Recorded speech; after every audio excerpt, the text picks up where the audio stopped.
This is 7 News, the voice of the Central West. Good evening. An experimental jail system without cells where inmates are granted unique privileges is set to be expanded into another Central West prison. Tonight, we can bring you details of plans for Lithgow to join Wellington in using the innovative model for some of the state's worst criminals. Behind the wire at a maximum security jail. This is inside the Macquarie Correctional Centre in Wellington, where convicted murderers, violent offenders and drug dealers aren't in cells. Instead, they're living in dormitory pods. Maximum of 25 inmates into one unit, no cells, and we have a very effective structured day routine. A routine which includes working in woodwork, hospitality and engineering units, also receiving training in courses from music and computer programs to art. Privileges they are afforded if they abide by a no-violence policy, with inmates who conduct any acts of violence towards other inmates or staff being transferred to another facility. So we have very few assaults as a result of that, which creates a good positive culture and environment for us to work in. While there is no data yet that measures whether or not this model reduces reoffending, those inside the facility say its positive impact on both staff and inmate safety has been significant. Born 6 years ago in one of only 2 rapid-built prisons in the country, the privileged model is set to be rolled out into a number of the state's correctional centres, including the Hunter, Lithgow and Long Bay. No, I don't think it'll work for every prisoner, and I think that's just been real. But for those that do want to sort of make a change to the direction that they were heading in, this model certainly will work for those. There are other offenders that just aren't ready to take on this concept. The innovative approach to incarceration, all designed to prepare inmates for life on the outside. Residents or community members could feel or little rest assured that the person that gets released from here is actually equipped to deal with the demands of society and actually fit in as your neighbour next door without sort of having a negative impact. Hamish Southwell, 7 News.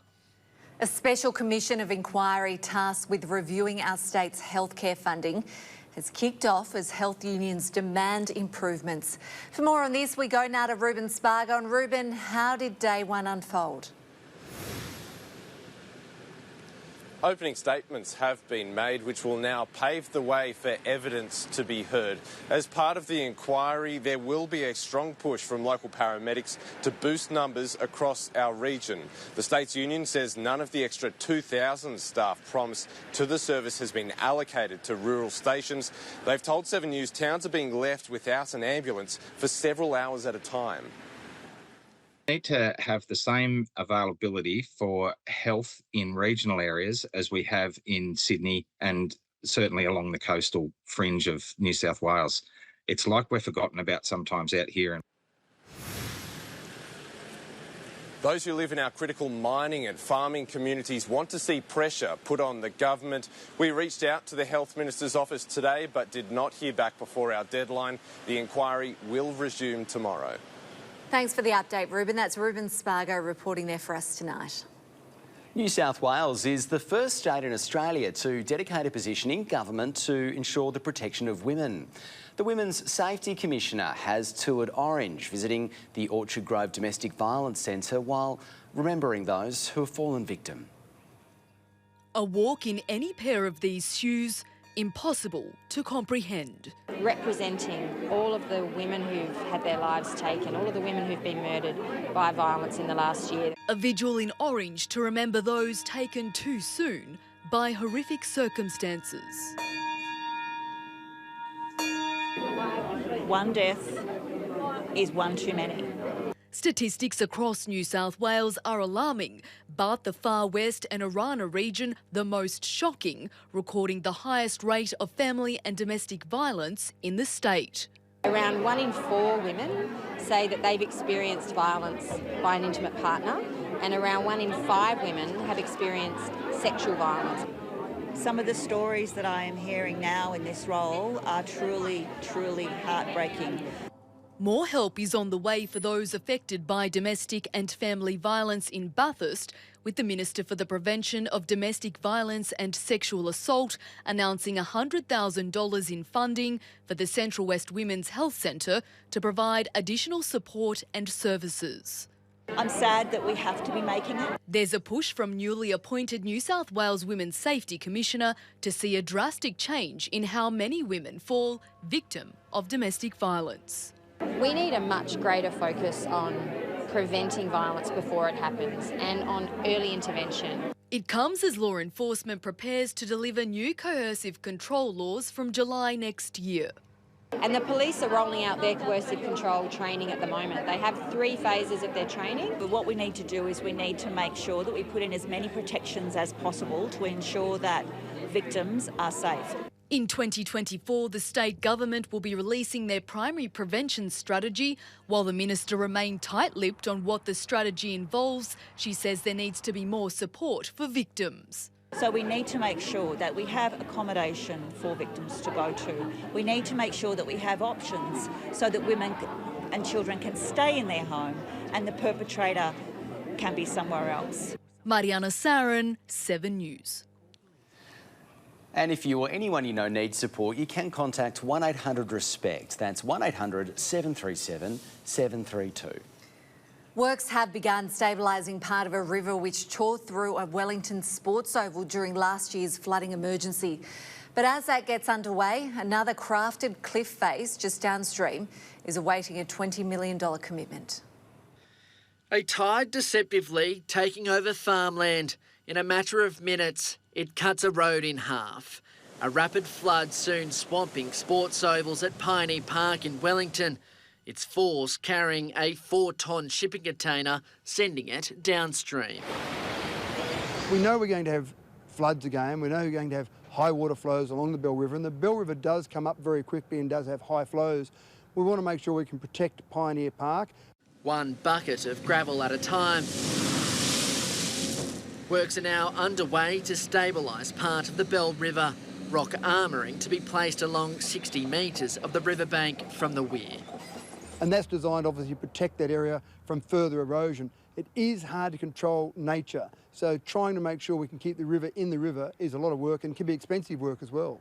A project which cost $300,000 is expected to take around 4 weeks to complete, when an additional 500 trees and shrubs are planted to strengthen the bank. It's not designed to redirect the flow of the river at all. It's designed to keep the river flowing where it is. But while that project received state government funding, a cliff face just a few hundred metres downstream is awaiting an injection of dollars. Oh, look at that bank just washing away. A $20 million project, leaving the Duke of Wellington Bridge isolated. So it would have been much cheaper to do that before the riverbank had been eroded, but unfortunately that's all been eroded now, so we've got to reinstate that first. That's a completely separate project. We're still chasing funding for that particular project. We don't know whether we'll get funding for that yet. Hamish Southwell, 7 News. Well, Kirsty joins us now with a look at today's weather. And Kirsty, it was a hot day, but we did see some storms rolling around this arvo. That's right, Maddie and Nick. Hello to you both and good evening, everybody. We have had a relatively sunny start to our working week, following some showers and at times heavy downpours through our weekend. Skies were mostly clear broadly over the Central West until that patchy cloud moved through about midday. Storms and showers arrived from around 2 p.m. A band of storms in the west tracking through Nyngan. It moved towards Coonabarabran and then south towards Dubbo and through Mudgee as well. A severe thunderstorm for heavy rain and damaging winds was issued around 4 this afternoon, including Nyngan and Trangie in the west. Very windy across the tablelands. Bathurst Airport recorded almost 60 km/h wind gusts, and our temperatures hot, as Maddie said. Very, very mild conditions. Cobar, Gilgandra, 35 degrees today, a very hot spring day. Condo reached 34 and the high 20s in Coonabarabran. On the forecast tomorrow, we do have some very wet weather. Heavy showers are likely across the day. There is a greater risk of severe storms, possible flooding also on the forecast. I'll have a full look at our weekend weather a little later on. OK, Kirsty, thanks. We'll get more weather soon. Still to come in 7 News, Glenray marks a major milestone with a celebration of overcoming adversity. And after 57 years as a teacher in the Central West, the final bell sounds for John Clark. And a little later on, this news hour, the plan to keep an eye on released immigration detainees worth hundreds of millions of dollars. More prisoners exchanged on the third day of that temporary truce in Gaza. And over 100 protesters charged after overstaying their welcome at our largest coal port. Welcome back. One of our region's long-running disability organisations is tonight celebrating a new era. Glenray has unveiled a different look for the future, but not before turning back the clock on their history of support. Over 65 years, locals have been offered a chance to learn and work. From a sheltered space to the streets of our community, Glenray's impact is seen and felt today across Bathurst and the Central West. It gave her the outing, it gave her a schooling, it gave her somewhere to go, it gave her to meet other people. Elizabeth was there at the beginning. In 1957, Glenray Special School was born out of a need for education which embraced children with disabilities. There was nothing really there for Elizabeth, but then all of a sudden they started up Glenray, which was the best thing ever. Elizabeth is now watching on as the organisation unveils a new era to help others embrace tomorrow. Those three simple words, it's really just about communicating the endless possibilities for people living with a disability. Amid what can be a challenging situation felt by many families, the support service offers employment, management plans and accommodation. It's about that connection to the community, people embracing people with a disability as well. Glenray has faced their own hurdles. In 2018, a fire destroyed their laundry operations, leaving locals without a place to work. It had such a significant impact on our organisation. With the huge community support that we had both then and at the beginning, we were able to get back up and do what we do best, supporting people. A ray of hope which many want to see beam across the region for another 65 years. It's all about the future, and it's about people living with a disability and doing what we can and support those people. Ruben Spargo, 7 News. For those who like to explore the bridle track, you can now do it in more comfort. In the last of a series of upgrades, 2 unisex toilets and a rainwater tank have now been installed at the Root Hog Reserve. Previously, this section of the track between Bathurst and Hill End did not have toilets. That meant people had to use a 4-wheel drive to cross the river to access the amenities. The bridle track was reopened in February this year after repairs were needed to fix a landslide. After 57 years at the front of classrooms around the region, a teacher has decided to say sayonara one last time. John Clark's incredible dedication has been honoured as he sets off on his well-deserved retirement. Walking out the school doors one last time, embracing family and colleagues. John Clark signing off on a 57-year career as a teacher. The students at Orange's James Sheehan Catholic High School providing a guard of honour. Recognition for his dedication to the profession. Helping kids to know things, that really keeps me going. He started his career in 1967 at Blaney High before moving to Canobolas. Then he landed at James Sheehan in 1987. Generations know him and have loved him as the teacher of Japanese, or sensei as he's fondly known. He initially taught history, geography and economics before he decided he needed a new challenge and he learnt Japanese. But when I'm teaching Japanese, I know that almost 100% of what they know is because I taught them.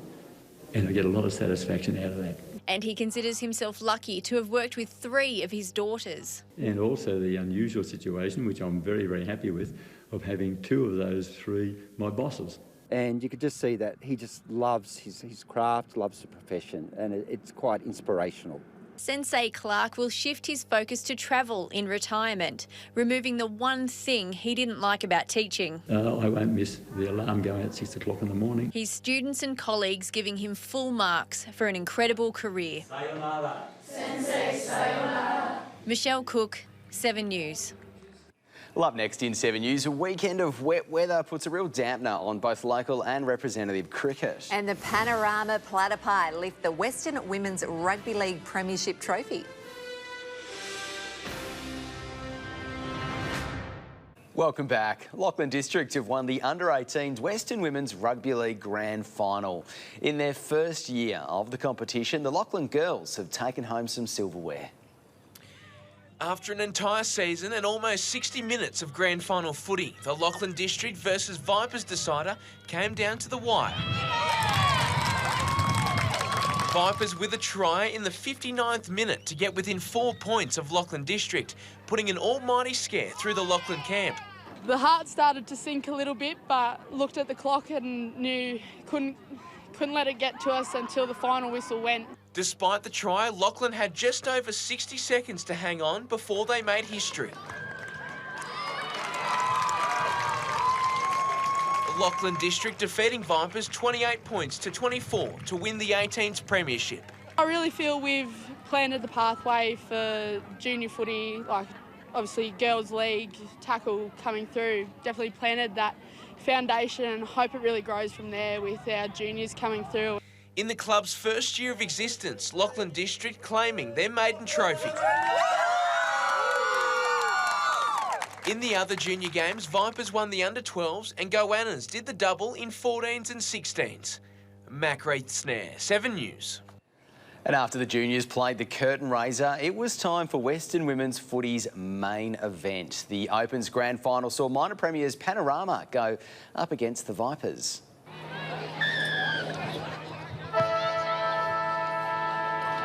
Launching into the premiership decider, prepared to put everything on the line. First points went the way of Vipers off the boot of Rebecca Presswich. Panorama responded with a couple of 4-pointers, the first to Carly Abbott and the second to Demi Chapman. Kiara Sullivan went solo down the right edge to answer for Vipers. A big hit from Holly Jones forced a platypi error and the pill fell to Rebecca Presswich. Vipers striking minutes before half-time to lead 12-10 at the break. Panorama came out of the sheds firing. Sarah Morley scored the first try of the second half before fullback Tiana Anderson started popping up down the right and the left. Xanthi Booth burrowed her way to the line for the Platypi's 4th straight try. The game was fast getting out of reach for Vipers, but Lily Baker kept the door open for them. With a minute to go, Panorama's Tiana Anderson slammed it shut.